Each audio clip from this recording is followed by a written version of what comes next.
Constitution of J&K Reorganization Amendment Bill 2025, Union Territories Amendment Bill 2025, and the Constitution 130 Amendment Bill 2025, sir. Sir, this violates principle of separation of powers, due process, undermines the right of the people to elect a government. Sir, it gives executive agencies a free run to become judge and jury executioner based on flimsy allegations, suspicions, sir.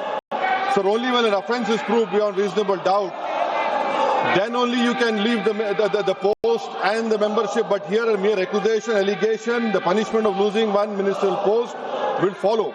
Sir, Parliament democracy's chief ministers and ministers can only be removed through true means. First, executive prime minister can recommend their removal if the council of ministers lose confidence of the legislature. Now this bill would empower the unelected executive and bureaucracy to play the role of legislature. Sir, it undermines representative parliament democracy. This amendment would leave the minister and CM at the mercy of executive agencies. The severity of the amendment is not only in the fact that one loses their position if they are arrested, but even if they are detained. Detention and administrative action doesn't require an offence to be made.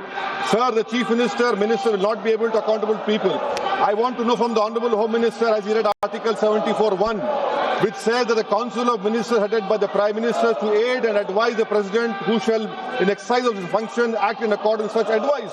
Now, this bill clearly violates 74(1). Sir, this is the 1933 Gestapo when Gestapo was found in Germany. This government is hell-bent on creating a police state. This will be a death knell and leash an elected government, sir. Indian Constitution is being amended to turn this country into a police state. BNS 152, the Home Minister promised in this House that sedition would not be used. Section 316, Section 9 of BNS, PMLA Section 4, all these can be used to destabilize an elected government, sir. That is why I oppose the introduction of all these three bills. This is nothing but creating a Gestapo to ensure that our democracy does not survive.